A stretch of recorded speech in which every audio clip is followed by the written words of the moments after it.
Greetings everyone to the 100th episode of 365 Days of Prog. Firstly, before everything, I just want to thank you all for giving me the motivation and the encouragement to make these videos. When I began making this series at the start of the year, I was honestly afraid of not being able to keep this up and doing this for the entirety of the year. Of course, we're not over yet, but we've come a long way through. And you know, all of the people that came to the channel, watched the videos, commented down and became, true friends of the channel and in a way friends of mine really helped me to continue on doing these things by the daily basis. So thank you all for that. And another thing I want to say, I'm gonna do a live stream for 100 episodes. I'm gonna be listening to The Grand Wazoo by Frank Zappa and the Mothers of Invention, and this is gonna go live about an hour, half an hour from this video's release. So if you're watching this right now, go ahead, check my channel, see if I'm live, come join the live stream because I will be waiting for you all over there. But I'll stop rambling on. We are gonna be reviewing Yes by Yes, the debut album. Enjoy. Hi, my name's Naomi. I'm an avid progressive rock fan, but I'm a long ways from knowing all the prog albums out there. But this year, I'm gonna give it a try. This is 365 Days of Prog. So yeah, getting into the debut album by probably one of the greatest prog bands ever, these are some of my favorite bits from this album. Sparkling trees of silver foam cast shadows soft in winter home. Swaying branches breaking sound, lonely forest trembling ground. I think of you every way, yesterday and today.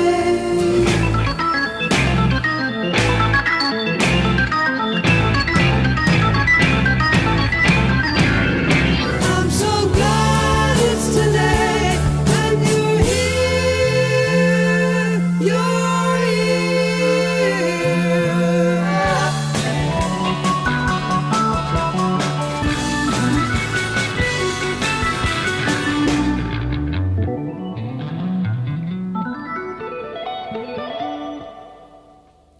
So this is where it all began. Now, every single band has its first effort, its debut album, and this is Yes's own first effort. Now, I don't feel any need to introduce Yes to anyone who's watching this video, but just for context, I do want to share with you who are the band members in the lineup consisting in this album. So firstly, we have the singer and percussionist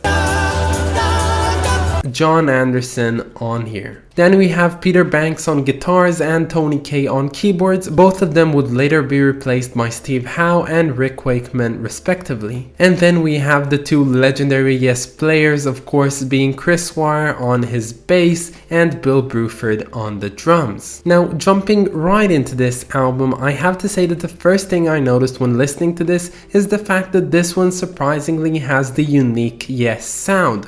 Of course, this album is not as intricate or stylized as what they would later turn out to make, but this one was unmistakably very akin to the Yes sound. Chris Squire's bass is heavy as ever and the lyrics are very nuanced and metaphorical, which I really liked. And this album is surprisingly progressive for what it is, and of course you can actually see this as a proto-prog project, and that's also very interesting because the progressiveness on here is felt quite a bit. Tony Kaye, although doing a fine job on here, doesn't really shine to me all that much, and Peter Banks on guitar honestly gives a pretty lackluster performance, which would of course be later improved upon in the third album when they replaced him with Steve Howe. But honestly, when listening to this album, I was really surprised by some songs on here being so innovative. Songs like I See You or Survival, both of them being very unlike what you'd find in that era of 1969, and both of them being, as I said, surprisingly progressive. One might even say that those two songs and other ones on here can verge on being revolutionary. Another thing I can point out that I noticed is the way that Jon Anderson sings on here.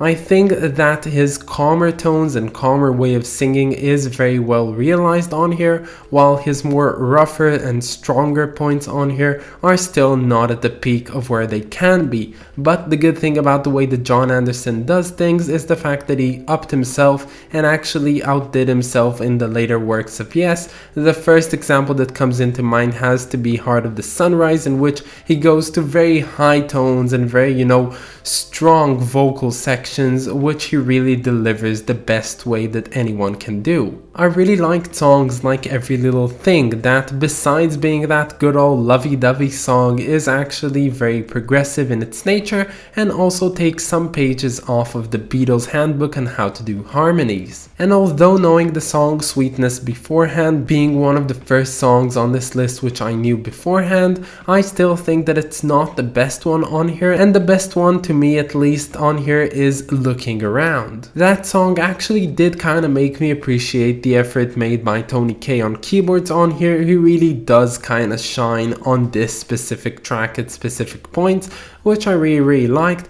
But as most of this album is, nothing on here is entirely great, nothing is perfect, it's all pretty good, but it doesn't really break that memorability barrier in which this album really stays ingrained in my mind. But it is a fun listen, and specifically for this fourth track, it just opened up my day in a very upbeat and warm way, which I really appreciated. The one thing I have not touched on until this point by now is the drumming by Bill Bruford. Now, as you might know, Bill Bruford is one of the most talented drummers basically ever, but mostly in the prog scene. He does amazing things. He's like, I don't know, a professor or a doctor for drumming. I have honestly no idea, but he's like really professional at it on an academic level. But honestly, on here he kind of plays very tame in some way, but he does of course improve upon himself at later works in his entire extensive career. But on here it's kind of a lackluster, but you know what, I'll give it a pass. So to conclude this one, there are those bands who start off with a bang, bands like King Crimson and Gentle Giant making their probably most memorable albums as their first album, and then you have other bands which their debuts are very non-realized and they're kind of forgettable and not appreciated by a lot of people. And when it comes down to Yes, I think that they've made a really nice effort on here, made a good album, not perfect, not great, just good. But honestly, this is an album I wouldn't mind having on my own collection. And if anything else, I really like the fact that I had a chance to listen to this one, because I feel some sense of closure with it, because honestly, I've listened to a lot of Yes albums, although not all of them, but when it comes to their earlier albums, I know Time and a Meaning, I think, and I know the Yes album and Fragile and Close to the Edge and whatever comes afterwards, but I've never given a chance to their first album until right now. So yeah, that's all I have to say about this album. I guess this is time we move on.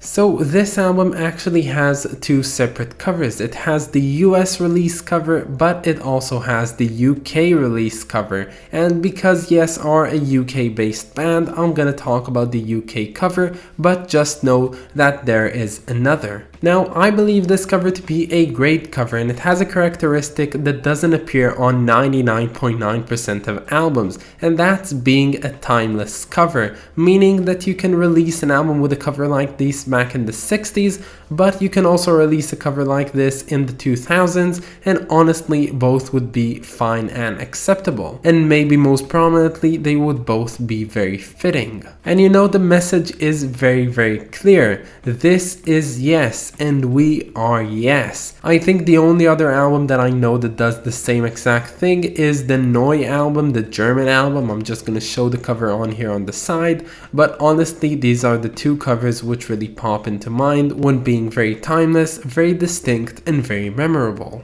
And I love the way that they use colors on here, having the blue, the red, and the black, having only 3 colors on here, which would totally make for a kick-ass thumbnail for this video. But what can I say about this more? This is a great and simple cover for a great but not so simple band. So yeah, that's about all that I have to say about this album, and when it comes to the rating of it, this one gets an appropriate 7 out of 10. So before ending this off, I just want to thank you all for supporting me in getting to 100 episodes of 365 Days of Prog, and I'll see you all on the 200th episode. And of course, if you're watching this when this comes out, please make sure and join the live stream, because now the video is over and you're free to do so. But that's about it, guys. I hope that you enjoyed this video, and stay tuned for tomorrow because we're going to be listening to The Inner Mounting Flame by Mahavishnu Orchestra. But that is all, guys. Have a wonderful day, and I'll catch you all tomorrow.